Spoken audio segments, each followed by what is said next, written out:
I'm going to be discussing the 2010 St. Jude ICD engineering disaster case. And ICD stands for Implantable Cardiac Defibrillator.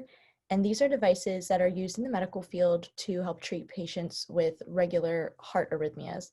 So the main idea behind these devices is that they're implanted directly onto the heart and they deliver shocks to the heart anytime the device detects an irregular heartbeat to regulate the patient's heartbeat back to a normal pace. So in 2010, St. Jude came out with a new design for this device, and the design involved a lithium-ion battery. And the lithium-ion batteries were so new and so exciting because they were rechargeable.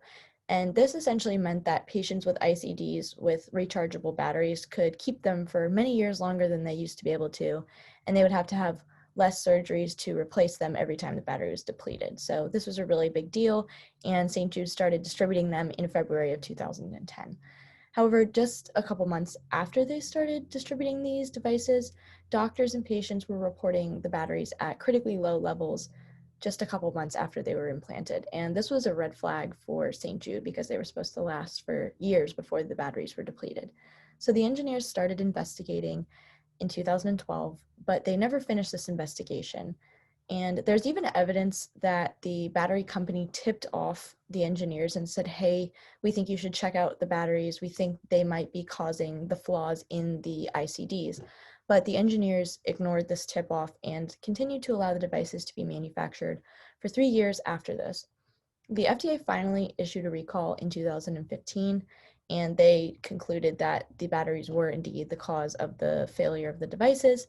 And essentially what was happening was that the high voltage charging of the ICDs was causing the lithium to leak out of the batteries. And when the lithium leaked out of the batteries, it caused clusters to form on the batteries that were shorting out the batteries and completely depleting them. And even after the FDA concluded this, St. Jude actually continued to sell the devices for 17 more months afterwards. And in the end, they had to close many lawsuits surrounding injuries related to the malfunctions, and they even had to resolve 2 lawsuits surrounding deaths of patients that were related to these malfunctions. So the most morally significant decision made by the engineers in this case was their decision to stop the investigation in 2012, because it was at this moment that the engineers decided that even though they knew at that point the devices could be harmful to patients, that they were going to continue to allow them to be produced anyways. And the values that the engineers held at this point that led them to make this decision were reputation and their value of the expectations of the company. So they felt that rather than admitting their flaws and trying to solve the problem, they felt that their reputations and the welfare of their family, the welfare of their credibility in the engineering industry would have been at stake if they would have admitted to the flaws in the product. So they tried to keep this a secret in order to remain in good standing with the company and to protect their reputations in general. So moving into the value analysis side of this presentation, it's very important for me to define what I mean when I use the term better. So I'm going to be talking about better decisions that the engineers could have made in this case and better values that the engineers could have had. So when I'm saying better, in this case, I mean the decisions and the actions that would have saved the most human lives. So in this instance, the better or best decisions are the ones that preserve the most human lives. And with that being said, there is one decision I think that the engineers could have done that would have been a better decision. And I think this is the decision to continue to do the battery investigation that they paused in 2012 and never completed.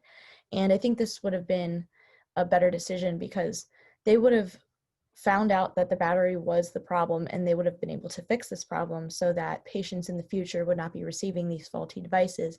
And they would have also been able to prevent their company from suffering the terrible losses in reputation and credibility that they did after the lawsuits. And they also would have prevented their company from losing millions of dollars in funding and millions of dollars in resources because they spent 3 years after the investigation was halted developing devices that were faulty. And I think that if the engineers would have held some better values, they would have been led to make this decision. And these values are values of integrity and values of safety. So I don't disagree that they were holding the value of safety fairly high throughout this entire case. But I think that the problem arose when they chose to put reputation and to satisfy the expectations of the company over safety, that was the main cause of the issues in this case. And if they would have valued safety as their number one concern, they would have never let the device go past the investigation in 2012 until they figured out exactly what was going on with it, because at that point they knew that it was dangerous. And then secondly, if they would have valued integrity, they would have also continued with the investigation, because they admitted to the public that they were investigating something going on, and any honest or integral person would finish that investigation through to the end, so that the people that were trusting the St. Jude Medical Company with their lives would feel good with the decision to trust them with this device. And from all of this, I think that there's one main values lesson or one moral lesson that can be taken away and applied to future engineering cases, and that is the lesson that authority doesn't always translate to morality. So it was ultimately the pressures from the authority figures in St. Jude that led the engineers to hold back on their decision to investigate the battery. And even though the engineers were not in the highest standing in the company, they were the most equipped to make the best decisions that would have preserved the most human lives and that would have also been the most successful for the company. So it's always important for engineers in the future to realize that just because a decision is being made by an authority figure does not mean that is the best decision for the situation.